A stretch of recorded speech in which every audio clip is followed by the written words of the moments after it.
Array ஐசே குட்டி வாட போயார குடுக்காம இருக்கான்னு அர்த்தம் இருக்கறேன். அந்த போட்ட குட்டில ரெண்டு குட்டி இருக்கானே அத தொலாவிட்டு இருக்கறேன். அட என்னடா உளவிட்டு இருக்கற? அட ஏங்கத்த நீங்க வேற நானே என்ன சோறாக்கி என்ன சாறு கச்சிருதுன்னு யோசனை பண்ணிட்டு இருக்கறேன். அட கமல பூசி விட்டு உருளைக்கிழங்கு குருமா. ஃபோன் பண்றேன். ஹலோ யாருங்க? ஐயோ இந்த கிழவி விட்டா நம்மள பூரி சுட வச்சிருமான்றது. என்ன நேரமாவும் பெஞ்சு நம்ம என்ன நேரம் பூரி சுடுறது? இதுல வேற உருளைக்கிழங்கு குருமா வேறையும். உஷாராயிர ஐசு. சரி சரிங்க. தாருங்க போன்ல.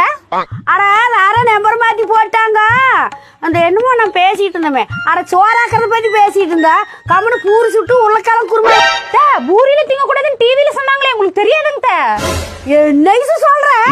ஆமாங்க பூரியில எண்ணெயில தானே சொல்றாங்க. அந்த எண்ணெயெல்லாம் போய் கொழுப்பு கட்டியா மாதிரி ஹார்ட் அட்டாக் வந்துருதாமா. ஐயோ அப்புறம் பூரி மாவுல மைதா மாவு வேற கலக்குறாங்களாமா. அதனால சுகர் எல்லாம் வருதாமா.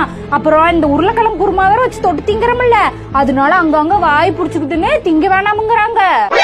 என்னடி சொல்ற? நான் வேற இது தெரியாம பூரி சுட்டு உருளைக்கிழங்கு குருமா வச்சுட்டேன். என்னங்க சொல்றீங்க? நீங்க வச்சிட்டீங்களா? எண்ணெய் தானே வைக்க சொன்னீங்க.